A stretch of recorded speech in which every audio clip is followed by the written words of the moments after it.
உலகின் மிகவும் சக்தி வாய்ந்த இரண்டு தலைவர்கள் உலகளாவிய பதற்றங்களை ஒரே இரவில் மாற்றிவிடக்கூடிய ஒரு சந்திப்பை தற்போது நடத்தியுள்ளனர்.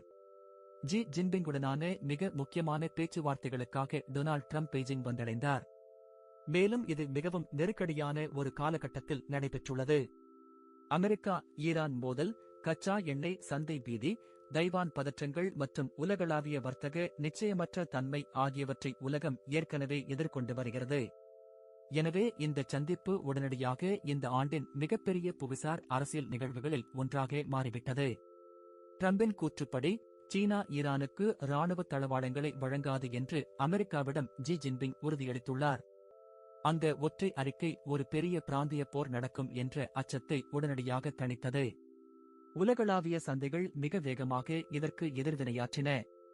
கச்சா எண்ணெய் விலைகள் சற்று நிலை பெற்றன.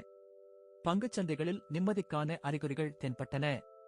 ஆனால் இந்த பேச்சுவார்த்தைகள் ஈரானை மட்டும் தாண்டி பல விஷயங்களை உள்ளடக்கியதாக இருந்தது.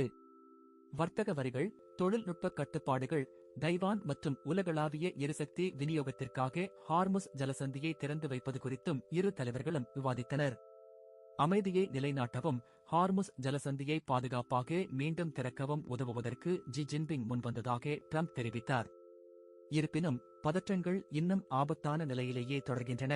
ஏனெனில் இந்த இராஜதந்திர புன்னகைகளுக்கு பின்னால் இரு நாடுகளும் உலகளாவிய ஆதிக்கத்திற்காக இன்னும் போட்டியிட்டுக் கொண்டுதான் இருக்கின்றன.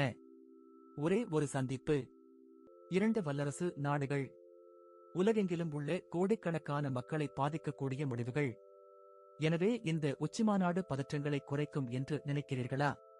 அல்லது ஒரு பெரிய மோதலை தள்ளி போடுமா? உங்கள் கருத்தை கீழே கமெண்ட் செய்யுங்கள். மேலும் அப்டேட்டுகளுக்கு ஃபாலோ செய்யுங்கள்.